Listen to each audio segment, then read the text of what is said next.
Alors bonjour Aude. Bonjour.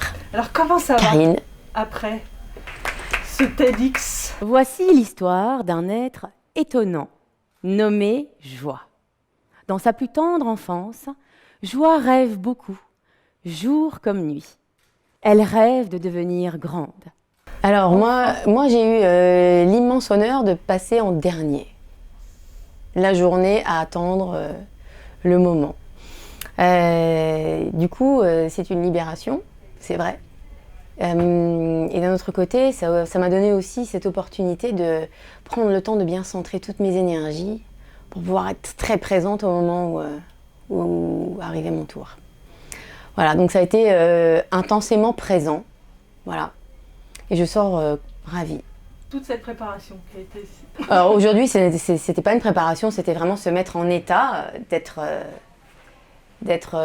bien au moment de passer. La préparation, c'était les jours d'avant. Il y a eu plein de choses. Hein.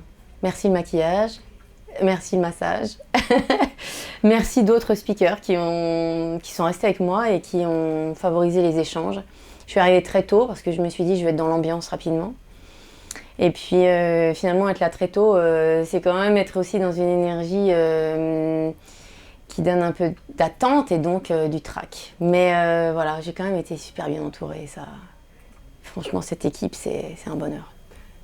Alors, est-ce que tu peux résumer ton talk en quelques mots? Alors, en quelques mots, ce qui m'a plu avec Terre Notre Vaisseau, c'était l'occasion d'aller là où je suis, moi, assez imaginative. C'est m'imaginer dans un conte, en fait. Et puis, finalement, c'est mon quotidien. Je me suis aperçue que vivre avec l'imaginaire des enfants, tout en m'adressant à des adultes, voilà. Donc, c'était tout trouvé. C'était comment je suis arrivée, moi, à cette joie dans mon quotidien, alors que je suis dans des situations extrêmement dures, hein, et mais souvent face à la mort, où on ne rigole pas du tout. Comment je suis parvenue à faire de ma vie une vie heureuse, et parfois même à l'enchanter, en fait. Donc voilà, je suis venue raconter ça, et je me suis dit, mais c'est ça la vie sur Terre, finalement, c'est faire en sorte que ce soit sympa. Alors, si on pouvait tous y arriver, je crois que chacun à sa manière, en tout cas, ce serait formidable. Voilà, en gros, c'est ça. Génial. Et alors, depuis tout ce temps que tu prépares ce thème, est-ce qu'il y a des idées d'action, des choses auxquelles tu ne pensais pas avant, qui te sont venues parce que tu te réfléchissais sur le thème? Alors, pour être honnête, non. Parce que ça fait déjà un bon nombre d'années que je me suis investie dans cette action de danse au chevet, en cancérologie. Et ça m'a au contraire donné envie plus de témoigner.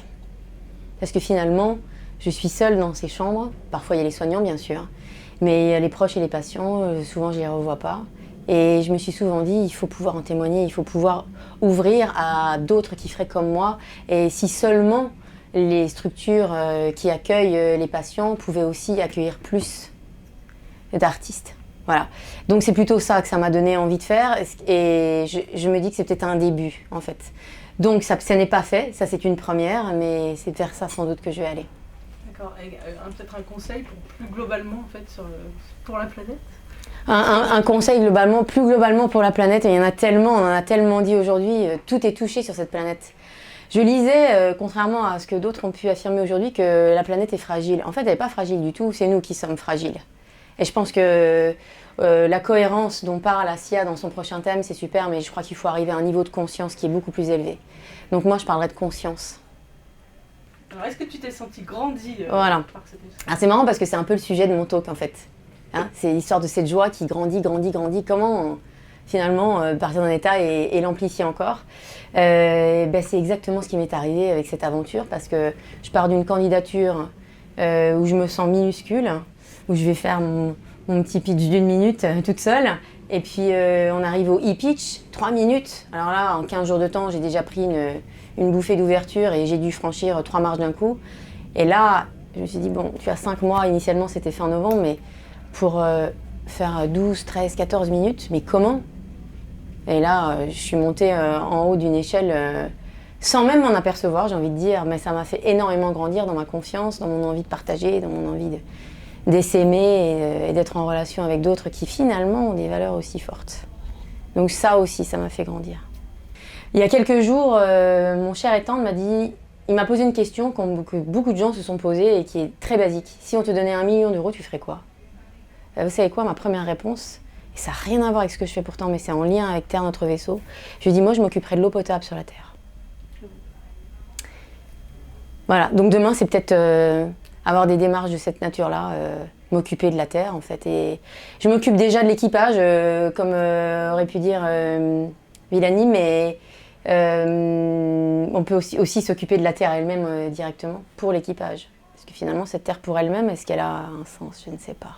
Merci beaucoup. Merci à vous. Alors, si la danse est mon chemin de résilience, si c'est ma manière d'enchanter mon passage sur Terre par la joie qu'elle me procure et qu'elle procure aux personnes que je croise, eh bien, je pense que nous pouvons tous agir pour une humanité meilleure. Chacun à partir de sa propre vérité, en se reconnectant à sa joie et en étant présents les uns pour les autres. De la sorte, nous pouvons ensemble faire de notre voyage sur Terre un merveilleux voyage. La vie file entre les doigts si on n'y prête pas attention. Il est urgent d'être heureux.